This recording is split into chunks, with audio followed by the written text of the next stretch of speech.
Hello and welcome. I'm Siobhan Sarna. You are in the right place at the right time to learn about how to have resilience when we are taking antibiotics. We have a very special guest. Dr. Sarah Ellis is with us. She is one of the ambassadors from Microbiome Labs, but unto herself, she's a beautiful family practice in Charleston, South Carolina. She is a naturopath with that incredible school, Bastyr. She specializes in family medicine, which I love, as well as women's health. She is passionate about herbalism and natural health, is not anti-antibiotics, by the way, because we all acknowledge that they can save your life. So it's really about educating ourselves and being smart. This is not a substitute for your doctor or medical consultation. This is information where we can all be empowered so we can make wise decisions in the context of our health and lives and move forward together. So welcome and hello, Dr. Ellis. Hi, thank you so much for having me, Siobhan.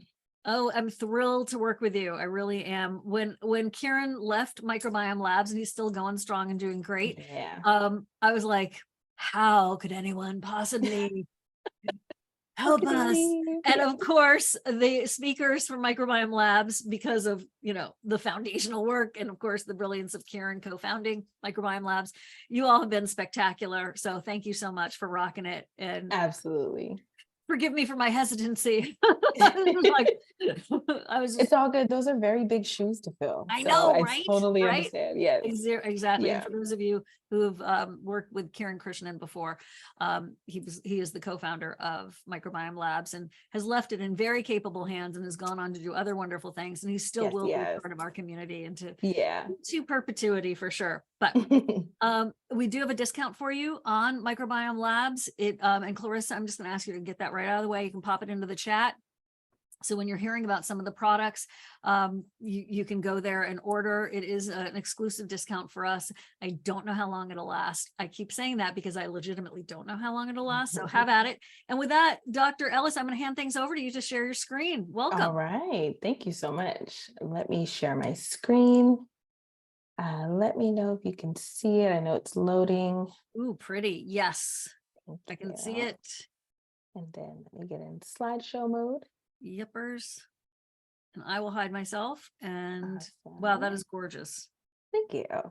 Okay, can you all see the slides or do you see like the background details? I see the agate, and then I see your title and I see Restore Flora on the right. Awesome. On my right. Okay, great. Awesome. Well, wonderful, everyone. I am also going to turn my camera off just to avoid any distractions for myself, and then I'll turn it back on.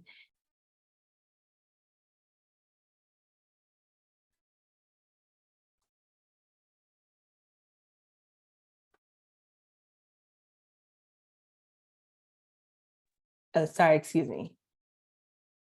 Okay, can you all hear me well? Start over because you muted yourself for some strange reason. Okay. Yeah, no worries. Yeah, all right, I'm so happy to be here with you all today.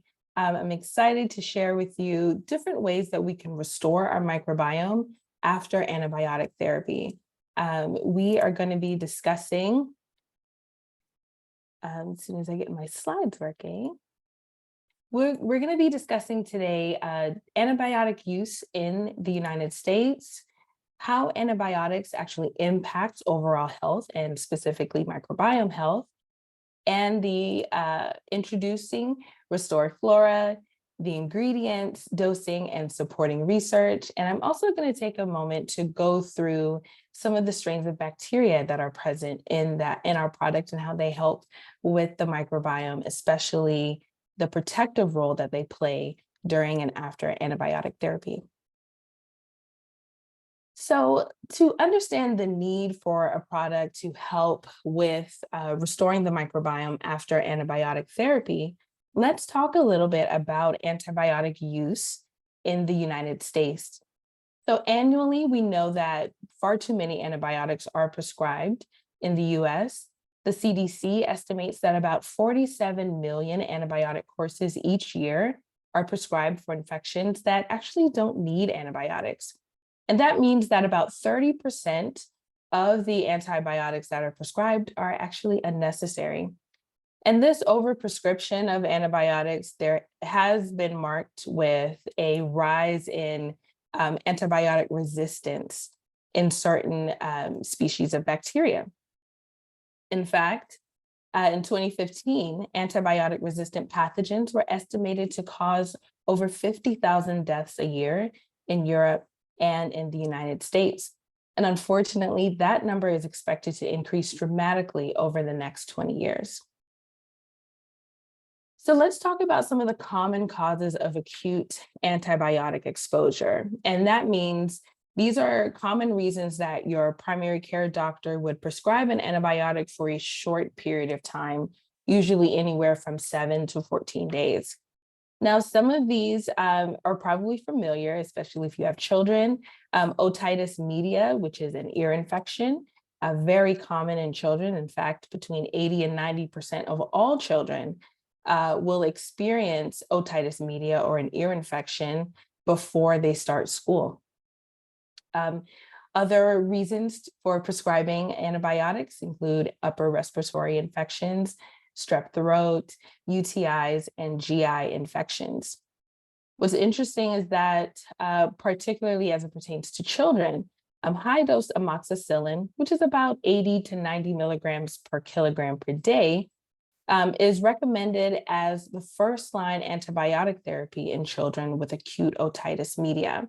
So it's very common to have children have multiple rounds of antibiotics in their first few years of life.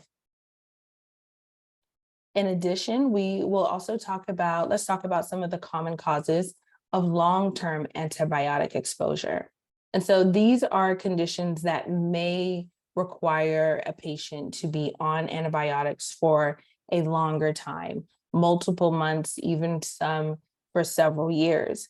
And so we have, of course, a systemic infection or sepsis, prosthetic joint or prosthetic valve infections, particularly if you've had a heart valve surgery or any joint replacement surgeries, organ transplantation, splenectomy, and recurrent UTIs, which I know can be an issue for several people. So there are a number of conditions, some more severe than others, that can lead to you being prescribed antibiotics for a long period of time.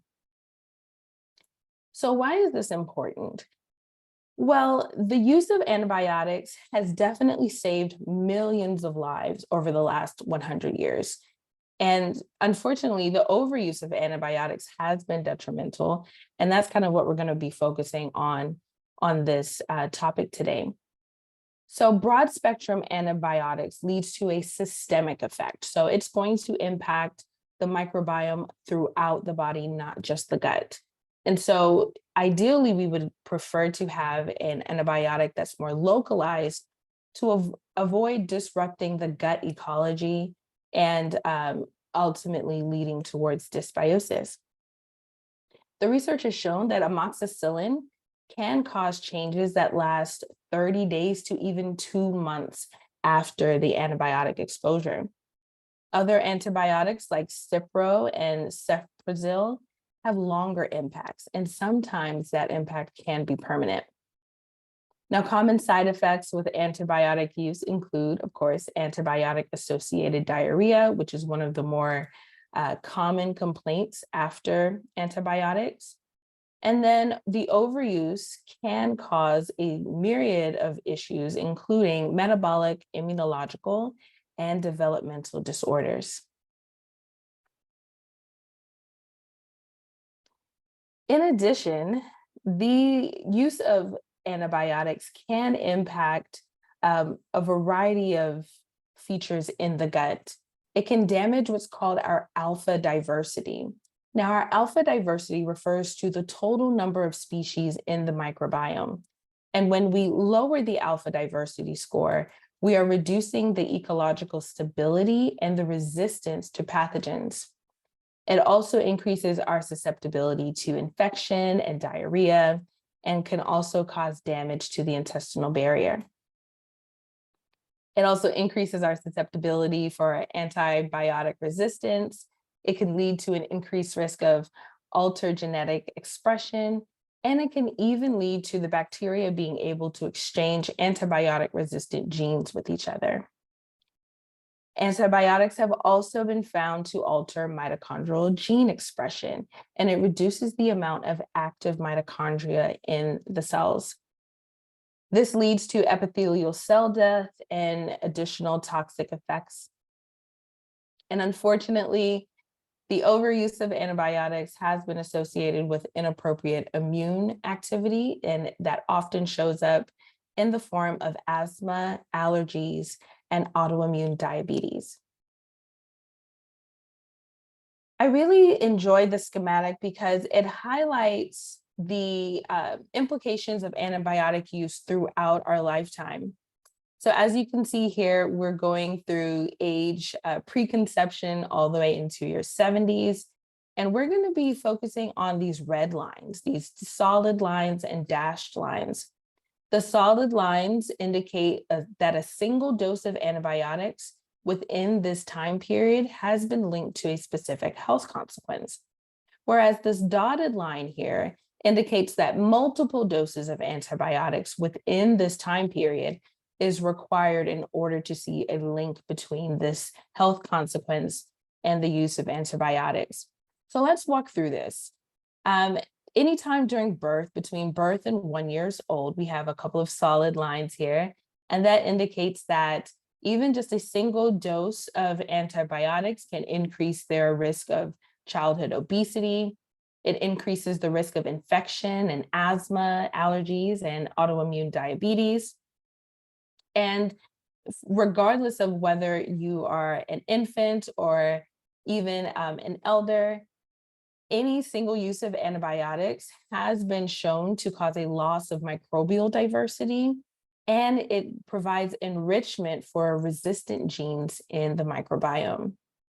Now, unfortunately, as we get older, fortunately, as we get older, our resistance and resilience improves, but the risk of infection after antibiotics does grow. So for example, in adulthood, this solid red line here that exists anywhere from 11 to 70, if you have a single dose of antibiotics during this time period, you are at an increased risk of infection from Clostridium difficile. Clostridium difficile is unfortunately a common culprit for many infections in hospitals and nursing homes, and has been a leading cause of colitis or inflammation in the colon, and can be an unfortunate cause of death as well. Now, this dotted line here, remember, this shows us that there needs to be multiple rounds of antibiotics in order to draw a link to this risk. And this risk is an increased risk of type 2 diabetes, and it has been associated with repeated use. So while we know that the use of antibiotics is very important, we want to be very conservative of when we use them and use them only when necessary and through the entire course to ensure that we are protecting our health and our microbiome. And so here we have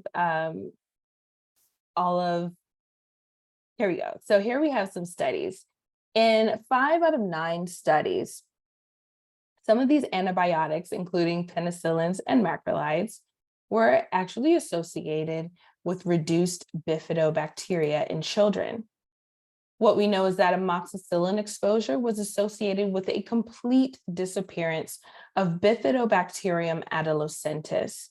Now, this is a very important species of Bifidobacterium because it has been shown to create GABA, one of our calming neurotransmitters. In addition, 4 studies showed a decrease in lactobacillus for up to 12 months following exposure to penicillin and up to 24 months following macrolide use. Now, macrolides are commonly prescribed for pneumonia, sinus infections, pharyngitis, as well as tonsillitis as well.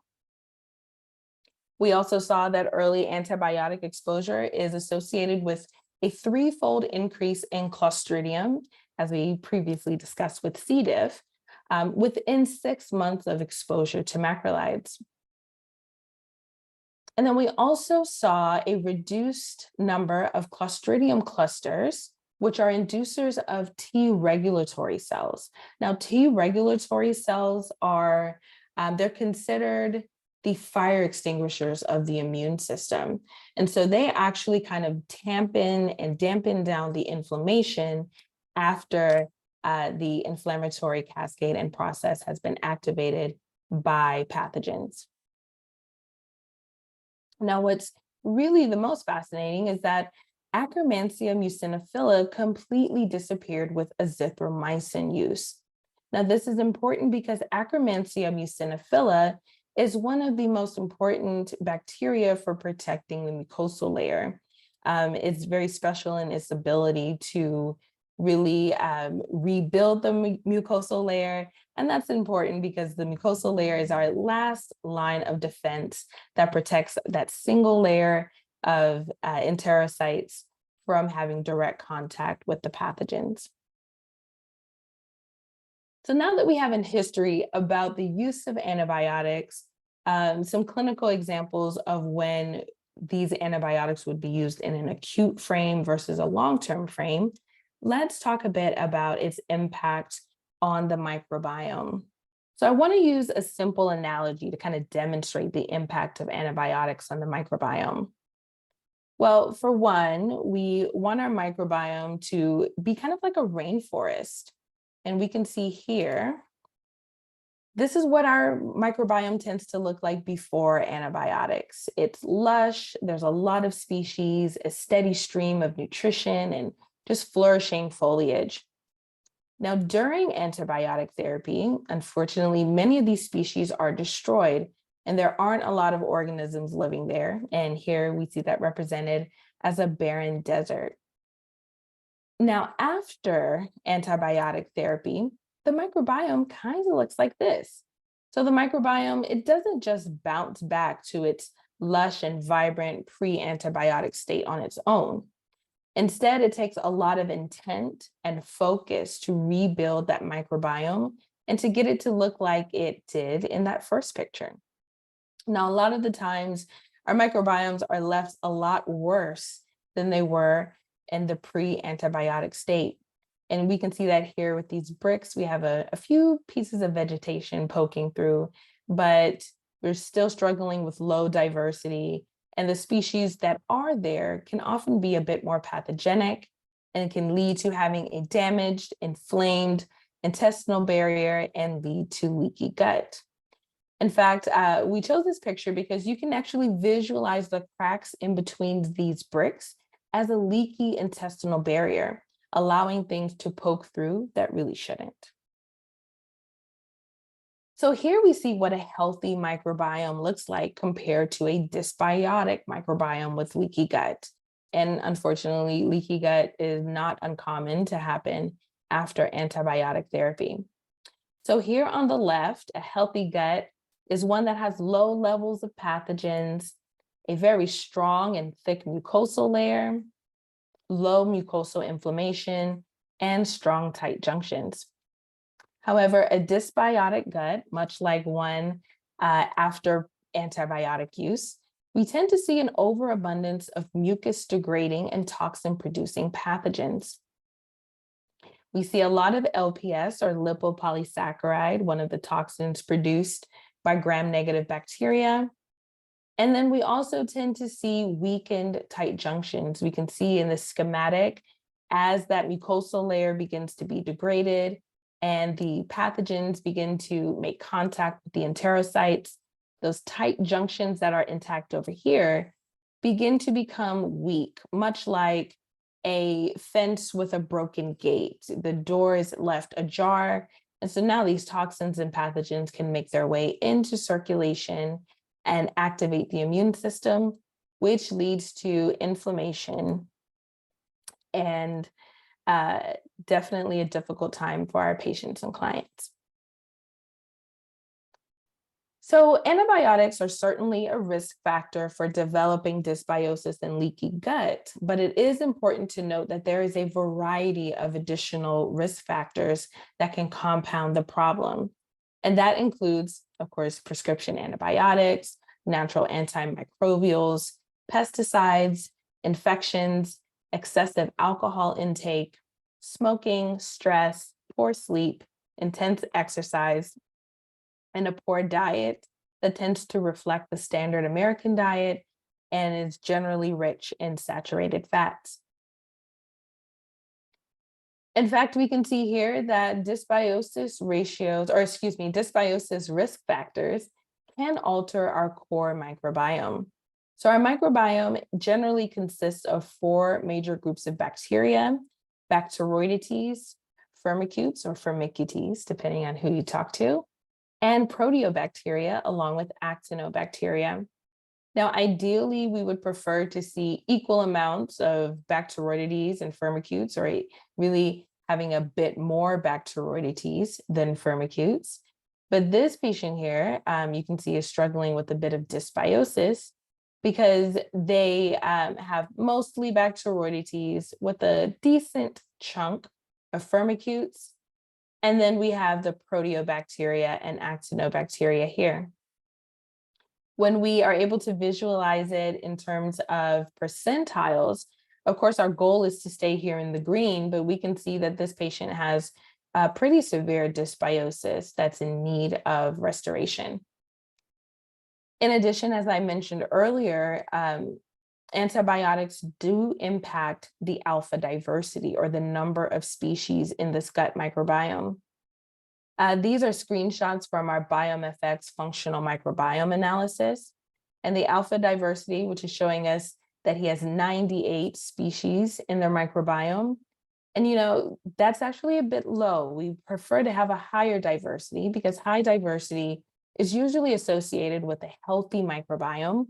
And that's because competition between species ensures that no one microbe overgrows and creates an infection. Dysbiosis risk factors like antibiotics will decrease the overall diversity by eliminating or suppressing certain species, which reduces competition. And so here we can see that this level of species in the microbiome is a bit lower than our healthy range. And our goal here is to make sure that these 4 groups of bacteria are as balanced as possible. So again, dysbiosis risk factors change who is in the gut. And when the who changes, the what changes. And that is the what was actually being produced in the gut. And so different species of bacteria carry out different functions and can be either helpful or harmful for us. And if there isn't competition, opportunistic and pathogenic species can overgrow. And as a result, we'll experience more of those harmful byproducts and less of the helpful ones. So let's look at the bacterial contributions. Our commensal bacteria, they are our good guys, our health promoting bacteria. They will be in our gut making short chain fatty acids, which are critical for a vibrant and strong microbiome. Vitamins, antioxidants, neurotransmitters, much like GABA, and they also help optimize the gut pH. Whereas opportunistic and pathogenic bacteria, much like the Clostridium difficile that we talked about earlier, they are going to make some products that increase the inflammation and toxicity in the gut. They'll make ammonia, hydrogen sulfide. You can always tell when a client has an overgrowth of a sulfate-reducing bacteria because their gas and stool tend to smell like rotten eggs. They also make methane, which we know leads to methane-dominant SIBO and can slow down the gastrointestinal tract and lead to constipation and worsening symptoms. And then also these pathogens can have toxins and virulence factors that make them even more difficult to eradicate. And then they often also make a toxin, an endotoxin called lipopolysaccharide, which is one of the leading causes of inflammation and internal inflammation in our bodies. So these are conditions in which we find gut dysbiosis. So gut dysbiosis does impact the microbiome and can lead to metabolic dysfunction, autoimmunity, a variety of skin conditions, nervous system conditions, hormone imbalances, liver health, and anxiety and depression. In fact, there are a number of studies that have linked anxiety and depression to antibiotic exposure. And in fact, antibiotic exposure has been associated with an increased risk in developing those mental health conditions. Now, we can't completely avoid dysbiosis risk factors, and most of our patients do experience chronic stress and sleep disturbances, but we're all exposed to environmental toxins no matter how hard we try to avoid them. Many of us will unfortunately need a course of antibiotics. And, I say unfortunately, but it's also fortunate that we have that tool to keep us healthy. But this is where forward-thinking practitioners really are working to address and reprogram that standard attempt to counteract the damage that is done to the microbiome during antibiotic therapy. Now, most of the time, this is done through what's called reseeding. And so that means, we're taking these probiotics and we're just assuming that they're taking them and they're going to reach the gut and they will colonize and thrive. But we know that it doesn't exactly work like this. Here are some challenges with using probiotics. Commonly prescribed and traditional probiotics lack the ability to survive the gastric barrier and the gastric acid, and they cannot withstand antibiotic therapy. These single strain probiotics may have single effects, but they do not colonize the gut and don't have an effect on microbial diversity or short chain fatty acid. Now, it's often tempted to suggest what I kind of call the kitchen sink. So these are probiotics that have really high CFUs or colony forming units and a number of strains in the formulation, hoping that something in there will provide what the microbiome needs to be restored. Now, most of the probiotics are not designed to survive in an oxygenated environment during manufacturing. And so that impacts the efficacy and potency of the probiotics. Now, our focus and targeted therapy to preserving the microbiome is with the use of probiotics, but specifically spore biotics. Now, probiotics are defined as live microorganisms that when administered, they provide a health benefit to us as host. Now, additionally, these sense and destroy probiotics, they actually can encode biomarkers, encode sensors for biomarkers from pathogenic strains. And so they're able to detect the pathogen and secrete natural antimicrobials to mitigate them and reduce them and help reduce the development of biofilms as well. So let's talk more about the solution. I'm excited today to tell you a bit more about our product, Restore Flora. Restore Flora is a wonderful blend of Bacillus subtilis, HU58, Bacillus clausii, and Saccharomyces boulardii.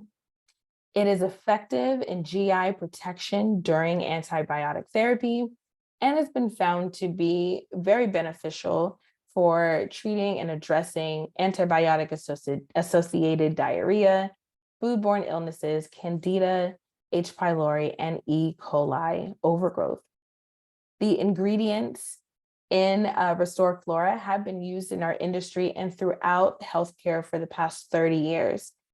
It's also very useful and perfectly designed to be used alongside antibiotic therapy. It's a very unique blend. It has 2 billion CFUs, 1 billion for Bacillus subtilis and 1 billion of Bacillus clausii. And it also has 5 billion colony forming units of Saccharomyces boulardii. Now, this is a very unique blend because Saccharomyces boulardii is a commensal probiotic yeast. So this product is able to balance the bacterial community during and after antibiotic therapy. And at the same time, the Saccharomyces boulardii is able to balance the fungal communities in the microbiome for a more comprehensive restoration and balance post-antibiotic therapy. So this is a copy of the product label. Each label contains 21 capsules, which is a 14-day supply, or excuse me, this is 50 capsules. And the suggested use is to take 1 capsule a day with a meal as directed, and for those who are aged 5 and up. Now, what's interesting is that the suggested use for Restore Flora, it is designed to be used alongside antibiotic therapy. And so the research that we've been able to find is that Bacillus clausii can be taken with or in between antibiotic doses. So you can take these while you're in the middle of antibiotic therapy. The capsules can be opened and sprinkled onto soft foods, into water, juice, or other non-carbonated beverages. So let's take a moment to talk about the ingredients that are in our product. Let's start with talking about that commensal yeast, the Saccharomyces boulardii. It has been used commercially for quite some time, over 30 years. It is resistant to gastric acidity. It's naturally resistant to antibiotics. It does not colonize the gut, and it reaches therapeutic concentrations within 3 days and is fully cleared from the GI tract in 3 to 5 days. A product containing only Saccharomyces boulardii does have limitations with regards to other probiotic functions, which is why we formulated Restore Flora to have a combination of the spores as well as Saccharomyces. Now, what's important is looking at the survivability data. Our survivability data showed that our strain survives in the stomach and in the duodenum. It can be administered with or without food, and concentrations in the stomach acid, you can see it remains stable from 30, 60, and 90 minutes post-ingestion. And then in the duodenum, we can see that there's good stability throughout, but we see that there's a slight drop towards the end that's really isn't as significant. Honestly, the most difficult part is getting through the gastric acid and the acidic stomach. So we know that if it can get through the stomach, it's going to get to the colon where it can do its magic on our microbiome. Now, common areas of research for Sac boulardii, really, the purpose of this product was to curb antibiotic-associated diarrhea by using it alongside antibiotic therapy. But there's a lot of ways that we can utilize SAC-B.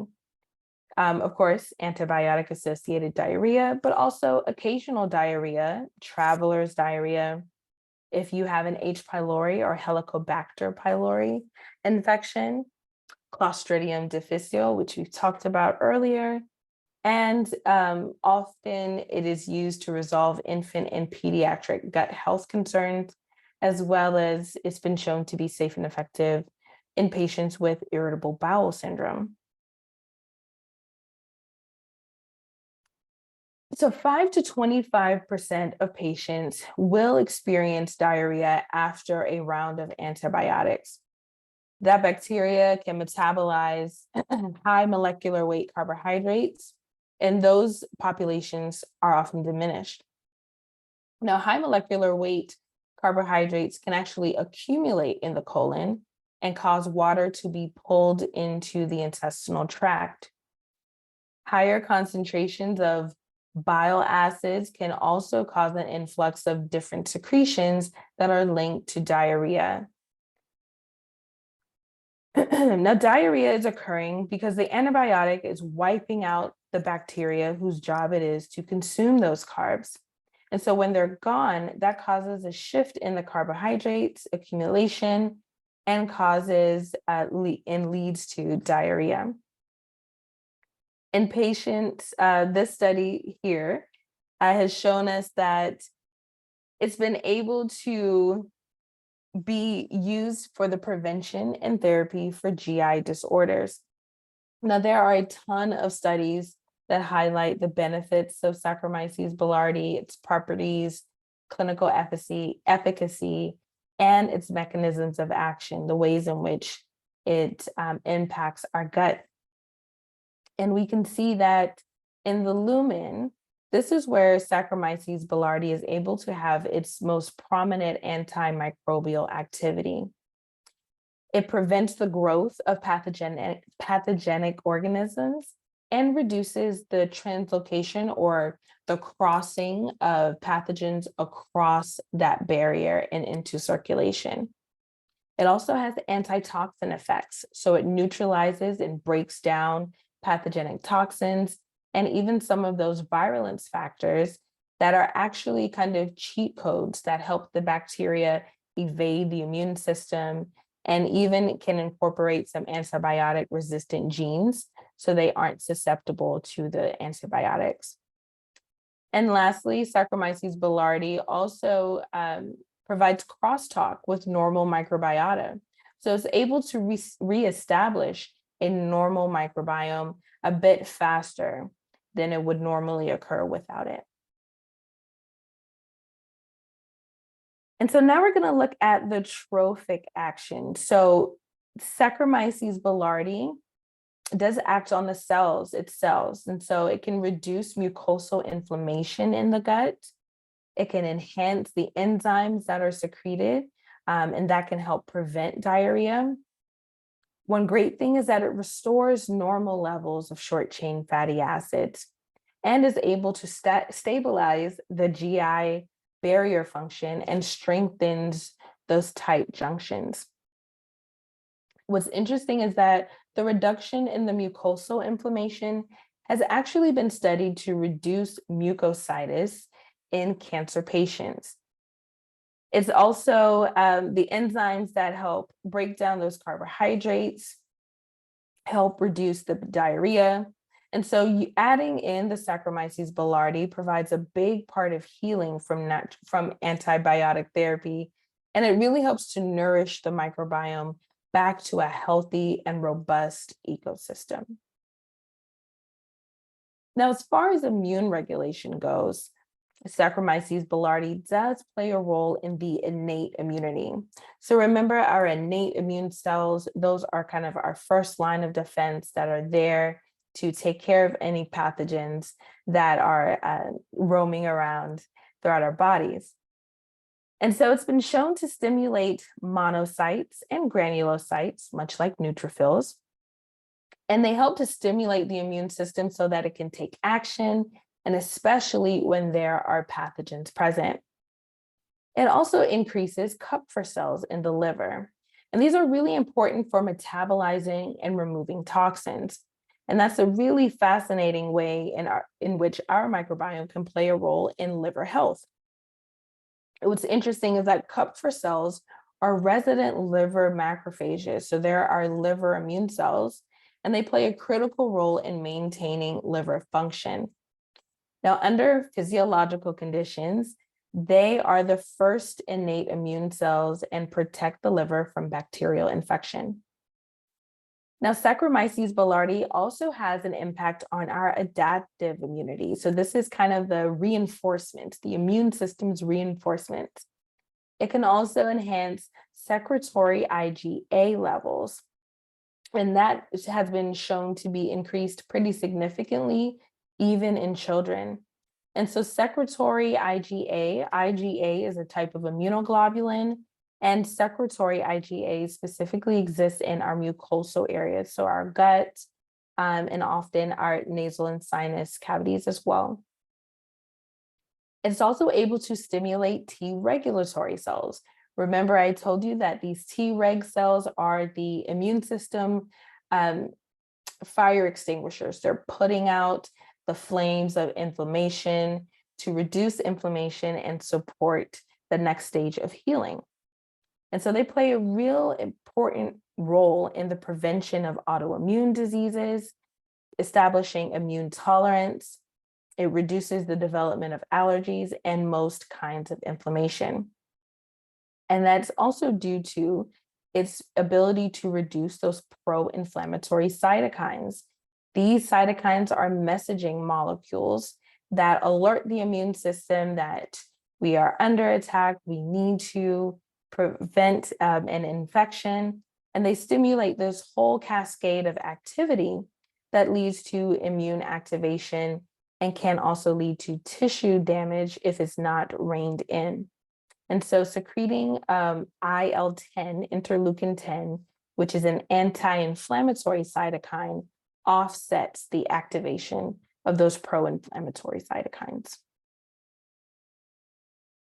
Now, this is a depiction of Saccharomyces boulardii role in immune regulation, and this was provided from our supplier. So first, we're going to look at immunoglobulin levels, specifically secretory IgA and IgM, both of which are significantly increased in children with acute diarrhea and in mice who were administered the C. diff toxin A. Now, we're able to see that Saccharomyces boulardii is able to help increase red and white blood cells, especially those macrophages that are really important for preventing infection. And actually, in vitro and in vivo studies were able to demonstrate that SAC-B can enhance anti-inflammatory cytokines and reduce pro-inflammatory cytokines, much like we just talked about in the previous slides. And it does all of this while inhibiting the host signaling pathways. So here we can see the significant increase of IgA, particularly those who have that C. diff toxin, its increase in red blood cells, and of course, the anti-inflammatory cytokines. Now, in 2007, there's a study on the immune system enhancement in children with acute gastroenteritis. 27 children aged 6 months to 10 years, they had acute diarrhea and were given Saccharomyces boulardii, which is administered twice a day and given placebo for about a week, or they were given the placebo for about a week.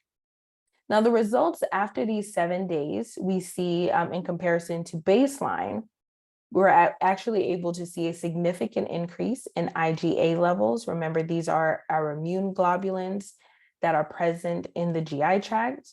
And we're also able to see a decrease in C-reactive protein, or CRP. That is a major marker of inflammation and one that physicians regularly rely on when investigating the resolution of certain symptoms. And then we also saw an increase in CD8 lymphocytes. So these are very, very important white blood cells that really play a role in our immune system activity. Now, all of this was significantly higher increase in the probiotic group compared to placebo on day 7.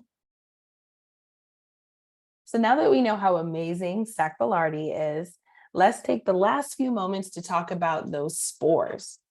So bacillus spores are known to have many advantages over other strains of probiotics in the market. For one, they are heat stable, no refrigeration is required. There is a 99.9% digestion survival rate. Fortunately, we can open up the capsule and mix into food and water, which provides a lot of variety for consumption. Dr. Ellis, I just want to interrupt you for just a second. So the spores, now you're talking about megaspore, right? Yes, exactly. Okay. So yes. I just wanted to clarify that for everybody. Thank you for that. So yes, no exactly. Okay. Yeah, the same as those spores that are in megaspore, they're also in restore flora. Megaspore has 5 of the spores and restore flora has 2 of them.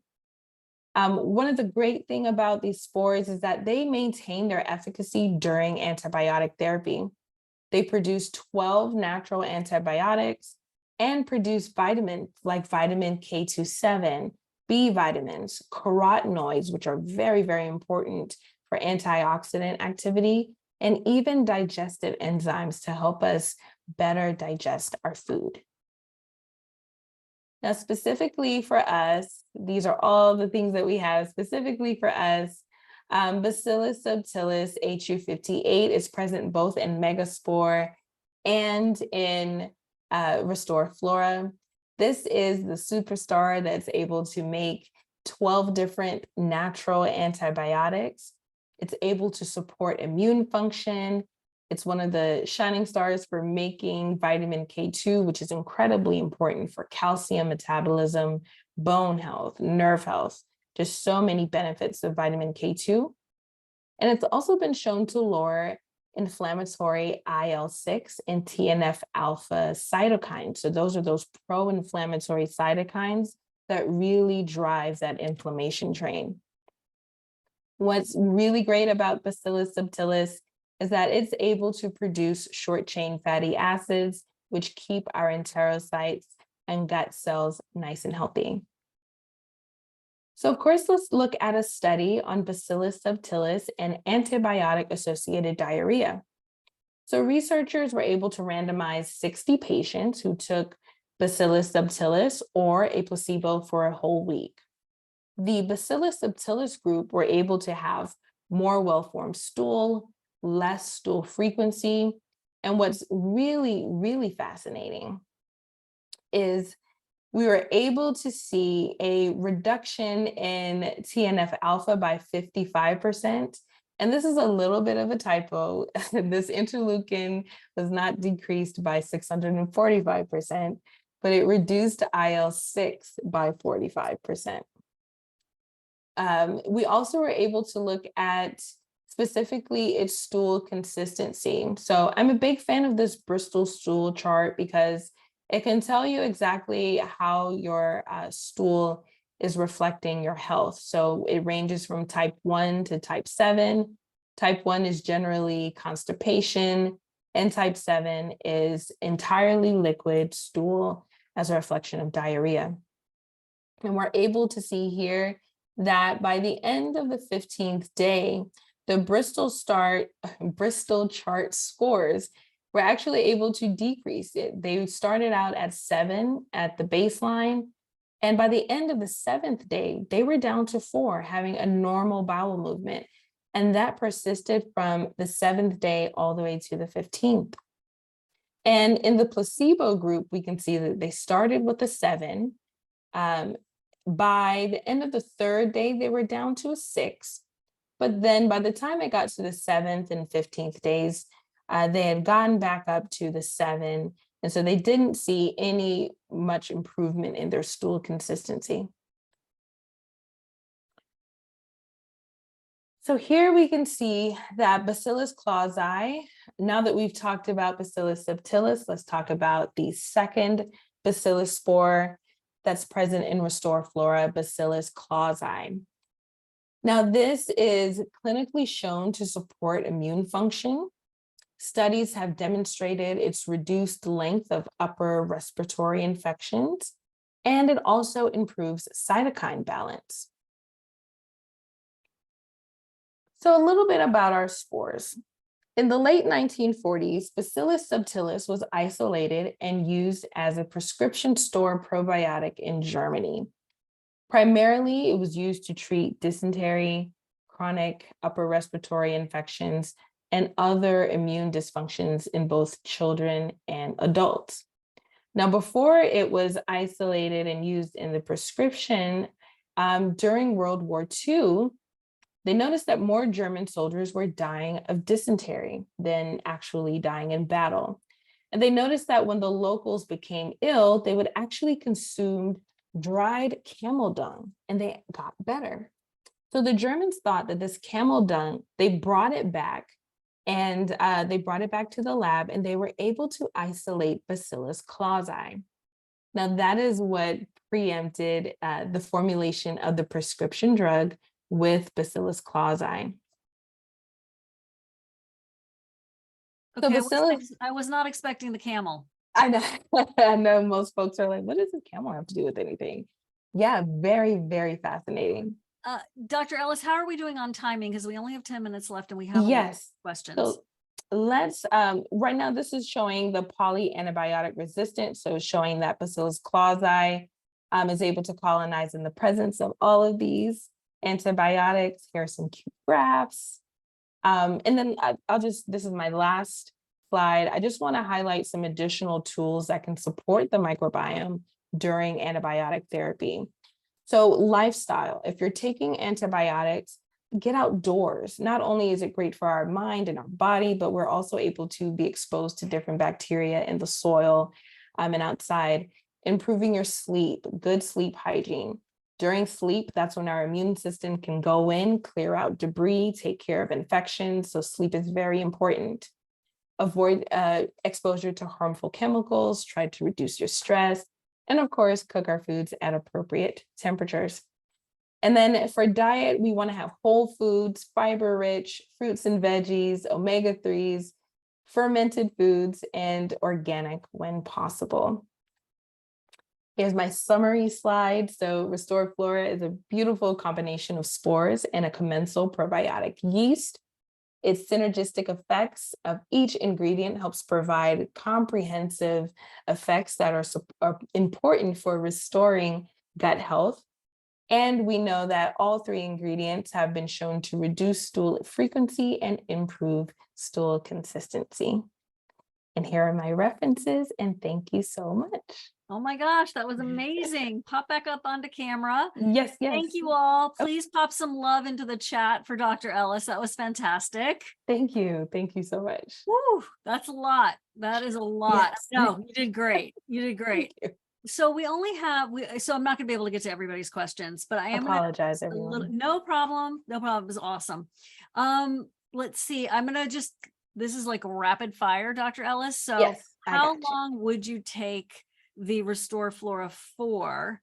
I know you talked about the dosage, but like, for example, someone saying I had antibiotic use as a child, I'm experiencing problems years later. Yes, Help now?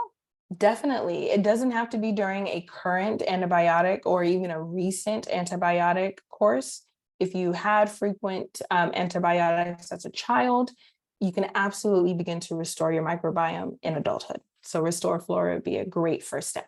And how long do you take Restore Flora for? Yes, you can take, ideally, if you're doing it alongside antibiotic therapy, you can take it for 14 days, 2 caps a day. But if you are doing it post-antibiotic, so to cover a previous earlier course, you can take 2 caps a day. And really, we decide on symptom resolution. So you can take it for about 30 days. And as you have symptom resolution, then you know when you can transition to Megaspore. Okay, that's a good strategy. Yeah. NS, you have asked so many great questions in the Q&A, and I am not going to be able to get to all of them. So yeah, I hate to do this to you, but please pick one and resubmit it. No, so I'm going to, this is just NS who's in my, who's in the Okay, Q&A. yes. You're fine. Let's see. How about nitrofurantoin? I don't know. Nitrofurantoin. Okay, thank you for UTIs. Could this work for that? Yes, yes, Okay. it definitely can. Is this true of IV antibiotics as well in terms of the timeline of effects? Yes, however, with IV antibiotics, you may want to take Restore Flora for a while afterwards, since there is going directly into the vein and rather than going to the gut. So You're doing great. Tick bites are common where I live. How many weeks of doxy do you recommend for it before or after the 24-hour mark post-bite? It's kind of a doctor's appointment question, but I was just going to say, why don't you just comment on, do you use doxy in your practice for the right patient? right. So in all honesty, I don't see a lot of Lyme in my practice, so I don't use a lot of doxy. However, I do have colleagues who specialize in Lyme, and it depends on the patient. Some patients really benefit from having that doxy to help bring down the inflammation and the bacterial infection. And others are just in such an inflamed state that doxy would just kind of take them over that edge. And so we do more restorative things before going straight to doxy. Okay. Can you speak to the difference of fermented foods contributing to the microbiome and oral supplements? Kieran has mentioned something about fermented foods are not the same as.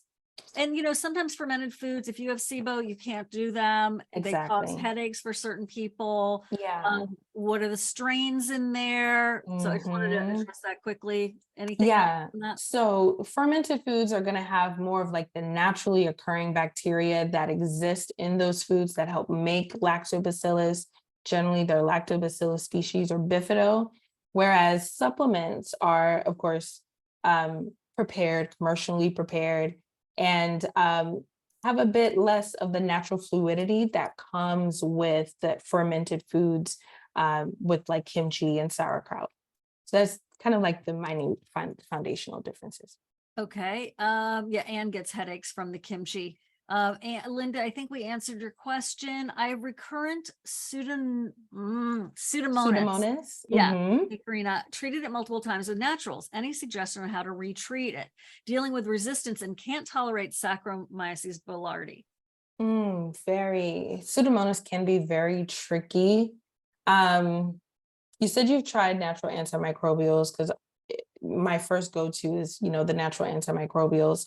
But sometimes we have to go backwards. Sometimes we have to nourish the microbiome with changes to our diet, with adding scorebiotics. And then we kind of go in and do more localized impact, like addressing the mucosal layer, addressing the immune system. And so for Pseudomonas, and especially one that is a bit resistant, that may take a bit more heavy duty modalities at the same time. Um, Sorry if I didn't answer your question. am I understanding correctly? This is a probiotic that you take permanently. Oh, this is not a probiotic No, to take permanently. no, you do not have to take Restore Flora permanently. It's there to help balance and kind of shrink down the damage that antibiotics generally occur and cause in the microbiome, kind of blunting that damaging effect. Ooh. And then Juliana, scroll up about 6 in the chat and you will see the code for Microbiome Labs. You have to register as a patient and it's easy, it's so fast. And then the code is no bloat 15 and that's only good for a little while, like a few days. Yeah. Okay, I'm moving fast because we are running out of time. I saw that the studies were on both, some of them were in vitro, et cetera. Are all of the studies done on humans or are they mice or are they both? Thoughts? There's a mix. There is a Okay, mix. that's what I So thought. the last few studies that I shared on Bacillus and Saccharomyces were human studies, but we have a very broad mix of in vivo, in vitro, and human studies. What would you suggest for a 1-year-old with ongoing otitis media and repeated antibiotic use? Well, I think the Restore Flora. And what would be like, how do you start them when they're that young? Yeah, so for a 1-year-old, um, anecdotally, what we have been doing is we've been doing an eighth of a cap, a quarter of a cap into their juice or their purees. And then you also want to add in an immunoglobulin, so like our IgG 2000 to help bind up those toxins. And that's going to help reduce the damage that the pathogens are inflicting, not just on his gut, but also his ear as well. Are the products gluten-free? Yes, they are gluten-free. Okay, could you take the Restore Flora long-term with antibiotic therapy due to sepsis and heart valve infection? You certainly can, especially if with the heart valve infections, you're more likely to have long-term antibiotic exposure. You certainly can. In what circumstances would you recommend a patient megadose their megaspore at how high a dose for how long without causing ancillary issues? That's such an individual question, but do you ever do Yeah. megadosing of megaspore? I have heard of practitioners who do, but certain cases, they're either, certain infections or really trying to move the needle in a certain infection or GI infection, sometimes SIBO or other infections. So I have heard of it being done, but I don't have the details in terms of how high of the dose. Can you take Restore Flora with an antifungal since it is a yeast? I would take it away. The Okay. antifungal won't hurt the spores, but it could damage the Saccharomyces boulardii. So I would take it away from the antifungal. Okay. Which probiotics for sure seed, which ones may seed, and which ones do not have any chance of seeding the gut? I don't think they really seed the gut.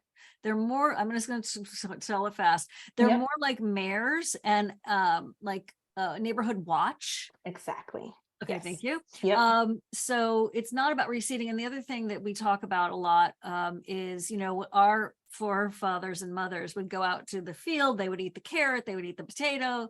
And so they were constantly re-inoculating. And in our ultra clean, in quotes, environment for food, even though it's not all clean, I get that. You're not constantly inoculating. So I Exactly. consider it Yes. part of my food. I have to go fast, you guys, because I'm really out of time. Any cardiovascular effects are found with antibiotic use? I would have to dig into the research on that. I've seen a few in terms of long-term antibiotic use and its impact on cardiovascular disease and cardiovascular function, but I would have to get back into the research to give you the exact details. Let's see. Anita is asking more about the, Marianne, thanks for that. And Emily, great to have you. Is there any difference between the IV and oral antibiotics and the effects on the microbiome in early childhood? You kind of touched on that already. Right, right. So the IV is definitely going to be more systemic. And so it's not just going to impact the gut microbiome, but we have a vaginal microbiome, oral, nasal, skin. Yeah. Exactly. So the IV is going to be significantly more systemic. You're going to have more side effects from the antibiotic, rather than oral tends to be localized to the gut, but it can also affect other areas as well. The person who was on 2.5 months of Doxy 9 years ago that has terrible stomach issues ended up with horrible 24 hours of intense pain, vomiting, diarrhea, hospital. You were told never to have taken that much of an antibiotic. 9 years, you're still suffering. I'm so sorry. See my gastroenterologist regularly, limit dairy and gluten. That's just going to control symptoms, perhaps. Given Xifaxan for the 3rd time over 18 months. I'm wondering why. Was it for SIBO? Are you on a prokinetic if it was? And if you've been on that many antibiotics, I'm just going to speak for myself from a fellow patient. I would definitely be on Restore Flora. Juliana is saying, you're saying that the email is incorrect. Can you email us, or Clarissa, can you get the customer service for Microbiome Labs in the chat for Juliana? Okay. Any comments on that? I think. No, you're all good. Yeah, okay, you thank covered it you. all. Yeah. Let's see. Mom in her mid-30s with a few children. All my friends give antibiotics to their kids for ear infections. Do you recommend the same to be safe, or would mullein, M-U-L-L-E-I-N, Oh, mullein root. Yeah. and garlic oil be enough for the different ear infections, avoiding use of pharmaceutical antibiotics altogether? I will say that I decide when to incorporate antibiotics based on symptoms. If your child is up all night with ear pain, crying, just cannot get comfortable, the antibiotics may be enough to calm down the symptoms, so then you can go back in and restore the microbiome. But if they're tugging at their ear a bit, they have a bit of a fever, but they're kind of okay, I'm a huge fan of the mullein root and garlic oil. I use it for my children. My mom tends to get ear infections. I give that to her. And it's a really great first step to use before going straight to antibiotics. Okay. Guys, thank you. Thank you so much, Dr. Ellis. You are a delight. They loved your voice. It was awesome. Just want to throw that out to you. And I wanted to say, please take advantage of the beautiful and generous, very generous discount that Microbiome Labs gives us, because it's not, let me just say, not everyone gets it. That's true. Very special. Thank you, thank you, thank you. And also, you normally have to go into a practitioner's office or be, like get in through a practitioner in order to be able to be able to order anything from Microbiome Labs. I remember when I first wanted to get my Megaspore, I don't know, 6 years ago, I could not find it without having to go to a, oh my gosh, what is going on? Did you guys just? I was going to say, that's really cool. That's cool. I did this earlier, and it was like, I went like this and there were like fireworks. I don't know, AI is gone. But anyway, I couldn't find it. And so when I finally met Kieran, and he and I started nerding out about the microbiome and biological dentistry and all that, and we were able to work something out for my community, I was just like, thank you. Yes, and huge thank you to you for providing this education and information to everyone. Just I'm in love with your platform. Thank you. Oh, thank you. Mission accomplished. All right, everybody, take care and do take advantage of this lovely, lovely discount while we can. We're a little under the wire with it and also like a little under the radar. So yeah. Okay. With that, we're going to go. Thank you, Dr. Ellis. I want Thank you. to pop into another little chat with you just for a second. Sounds And good. then, so Clarissa, can you send her the meeting link? I'm sorry. Okay. Thanks No all. worries. Take care. Bye. Thanks, everyone. Bye. Thank you. Bye-bye.